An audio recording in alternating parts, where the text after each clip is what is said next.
What's shaking, everybody? It's your boy King of the Golden State coming at you with another haul video for this week. And before I get started, I just want to say hello, how's it going, welcome. Also be sure to like this video, comment down below, subscribe if you haven't already. If you have subscribed already, welcome, glad to have you around. It's been great. I like to do a lot of haul videos, that type of deal. I try to do like once a week, maybe twice, if depending if I feel frisky enough. So yeah, let's get started, because I got a bunch of books here, and and I have one that I almost threw away, basically. I would say quote unquote threw away. I'm not gonna say I actually threw it in the garbage, but this is a funny one. Went to a shop and went through some of their back issue bins and was pleased to find some stuff. So surprisingly, I found a couple of Star Wars books like MACE WINDU, Jedi of the Republic.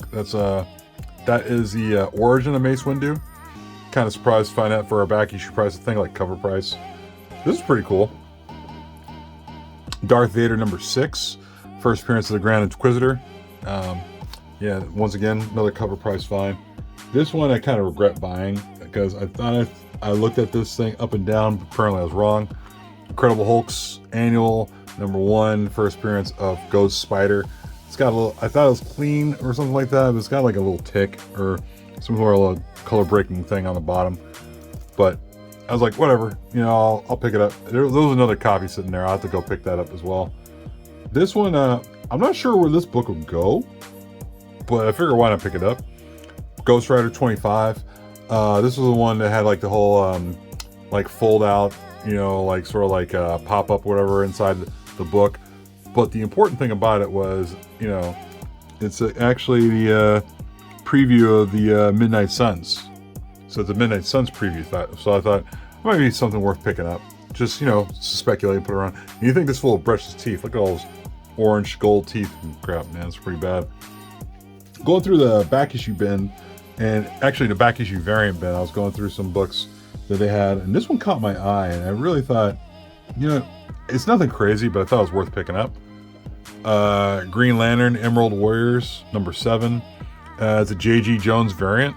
I just thought it was a really cool cover. I didn't think it was anything special. It's a 1 in 10, but I thought, what the hell, it's worth, I like it. It's a great cover buy for me, so who knows. Went to let me see, after I got off work later in the week, last week, I went to another shop, and I went to go, I was thinking about the Loki television show for a little bit, and I was thinking, who would have stuff that's Loki related that nobody cares about? And there was this one shop out in the area that I figured I'd swing on by, and lo and behold, they actually had something decent. They had what is this? They had a Supreme #66. That is and these were cheap. These were like $1. These books were like around about $1, $1.25 each. This is the cameo of Omni-Man facing Supreme. So before 67, so I found their last 2 copies I had in there, but this is the one that really got me, and I'm glad I have these in there, just sitting in there. Loki Agent of Atlas, or Access, excuse me. Loki Agent of Access, and it's basically a cover swipe of Giant Size X-Men #1. But what's most important is really it's a first cover appearance of the female Loki. So this book is going for about somewhere between $10-20. Although look at these for $1, and yeah, found 4 copies. Actually, their last 4 copies they had sitting in there, so I was pretty stoked about that. Went by one of my shops out in the Bay Area, and it's the one I frequent. I don't frequent as much, but I figured I'd swing on by and grab some bags and boards, because if there's any place I like getting bags and boards from, it's from there. And pretty stoked to find that some of these still sitting in their back issue bins. Thor #2, first full appearance of Jane Foster as Thor, first print. And yeah, it wasn't $8.50 actually. I got these for like $4 or close to cover price. And this was sitting in there. This book was really sneaky, sitting in there. I couldn't believe it. Thor #2. Yeah, it's the 3rd print, and I did not know that. And that's the thing about like these little bars on the bottom, is like when you're flipping through back issues, you don't really look all the way down, look at the, you know, the lower bar color here, see if it's a different color. So you have to really pull these books out and to know what's what. And this is, I know I've been in this shop several times and I've flung through it several times and thought, oh, it's Thor, whatever. But I didn't realize that this was actually the first full appearance of Jane Foster as Thor. And I didn't realize that if you looked even closer that there was a third printing sitting in there. And this thing goes for like 50 or 60 bucks on its own. And then of course these two go for like 25, 30 bucks. It's pretty cool, man. I was pretty stoked to see these still sitting there. And I've been in the shop several times. I never really took a look and said, oh yeah, it's still sitting here, you know, but that was pretty cool. Also went to another shop. Speaking of Thor, found a Thor 18 annual, first cameo appearance of the female Loki. Back in the day it was polybag, but this one was not polybag. This one was like out of its polybag and also came with the, still came with a card, the flame. I don't know what the hell that crap is, but it was pretty cool to see that. Also went to another shop and kind of took the advantage of raiding their area. And so we'll find some stuff in there like Avengers Arena #1. I still keep finding this. I love this cover, and there's a lot of first appearances in there. You can and I still got this for cover price, but it was pretty cool. A lot of talk of Super Crooks. That's already being worked on as being a Netflix series. So I found Super Crooks #1 in their back issue bin. Also found a fairly decent copy of Vengeance #6. Really cool Gabriel Dell'Otto cover of Doctor Doom. Speaking of Gabriel Dell'Otto, found this sitting in there for $6. Oh, I think it's a 1 in 50, or I think it's a 1 in 50 variant of Ultimatum #5. Beautiful Gabriel Dell'Otto cover, man. Love that. Also grabbed a couple copies of these. These are gonna come in. These are gonna come in handy down the line. Last Days of Miss Marvel I think 16. Yeah, and it's where all the Marvels meet for the first time. So it's kind of cool to see that. And it's one of those things like with the whole Marvels movie coming around. Definitely want to hold on to that because you never know what happens. Also, we got Doctor Strange 60. That is the I believe the first not first Darkhold. It's something to do with the Darkhold though. But I know Dracula's in it. And Scarlet Witch is in it, and Captain Marvel's in it, and Doctor Strange is in it. So, you know, definitely a book that's finding itself on the rise. Got a Static #25.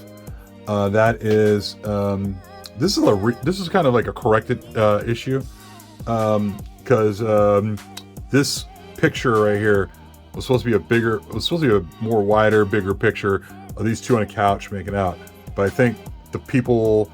Like those people were kind of like, you know what?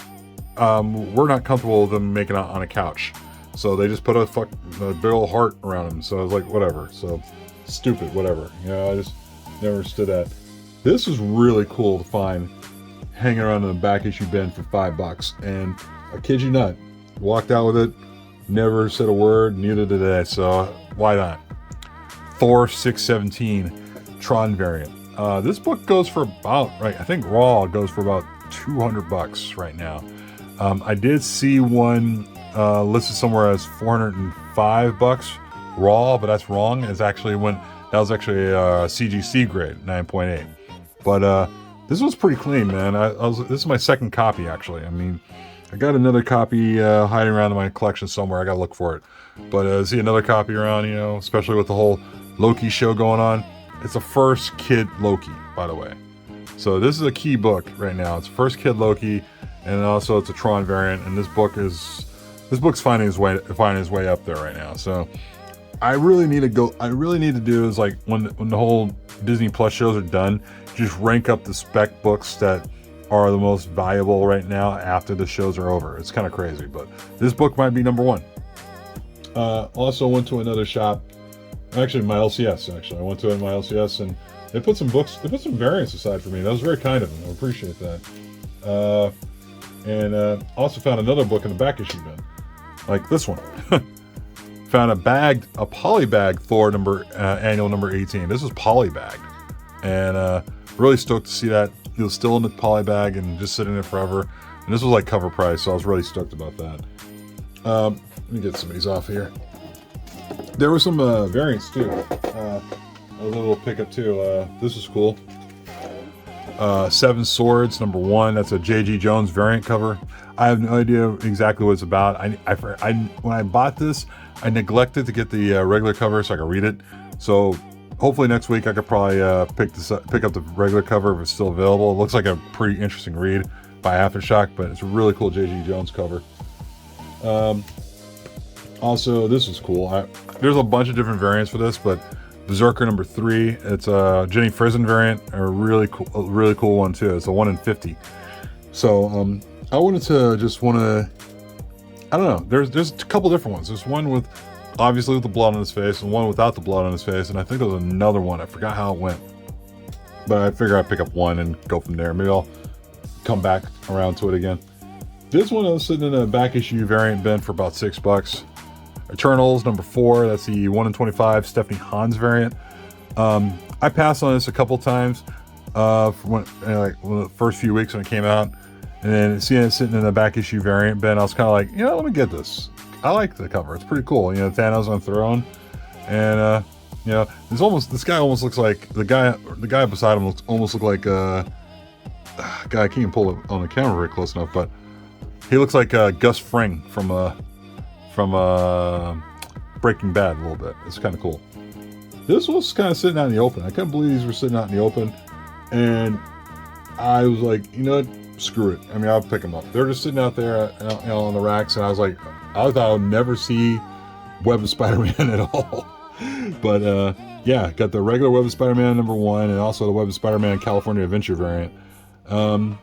Who knows? Slab worthy? Maybe. I don't know. They're clean enough, but the opening week I couldn't find these at all for the life of me. It was like such a pain in the ass, man. I swear to God. Also, they put the LCS I went to put this aside for me. I thought it was pretty cool. It's Static Season 1 #1, the 1 in 25 Dennis Coleman variant, which is basically a cover swipe of Static #1. And I thought that was really, really dope. I really like that. Also, I guess Donny Cates now is doing he's doing the Hulk, and with the Hulk going on, it's kind of one of those things where you're like, all right, well, what the hell is he going to try to make into a big thing? So now people are speculating on Scar, son of Hulk, and I was like, are you serious? You gotta be kidding me. So a book that you could pretty much find if you were blind, even in any comic shop, and just grab it. Now it's a hard time. You're having a hard time finding it. The funny thing was, I was like, oh, Scar, son of Hulk. Oh wait, I think I have that in my throwaway box of stuff. Basically, it's kind of like stuff I would sell back to a comic shop or to like or antique shop. And yeah, I pulled this out of my throwaway box. Scar, son of Hulk, second print variant. And this one's, believe it or not, a book like this that was going for almost nothing is actually going for something. Comics is a fickle business. This is one of the things I never understood, man. So yeah, pulled this out, put it in a nice little bag and board, and now it's worth something. It's funny how comics work that way, But I can't find a regular first print, but who knows? The search continues. As far as eBay's sales, I've picked up a few things just for the hell of it. Shout out to Universe X, who got me hipped on this one. Found this for $3 on eBay, but Ant-Man #1, that's the variant.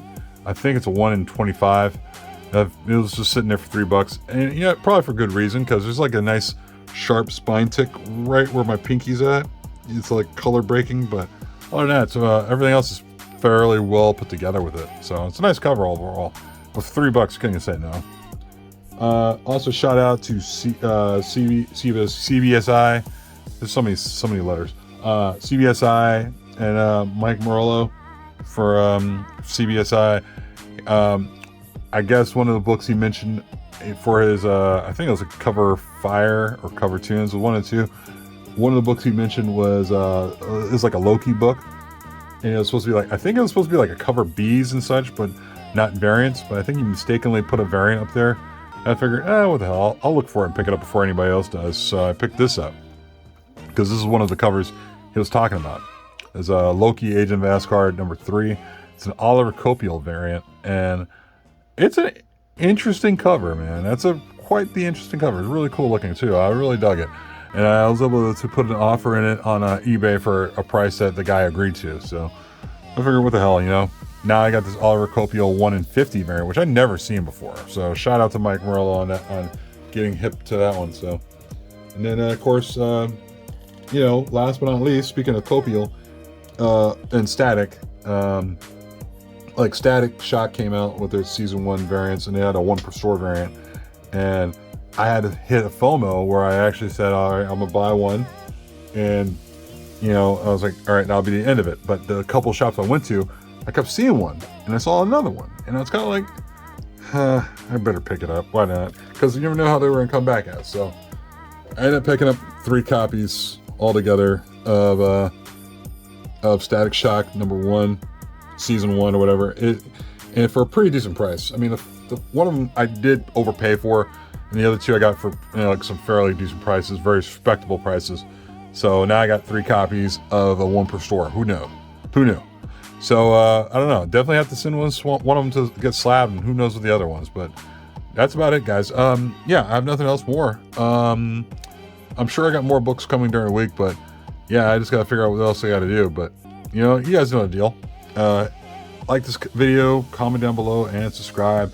And we'll be back at this again probably next week. All right. Peace, guys.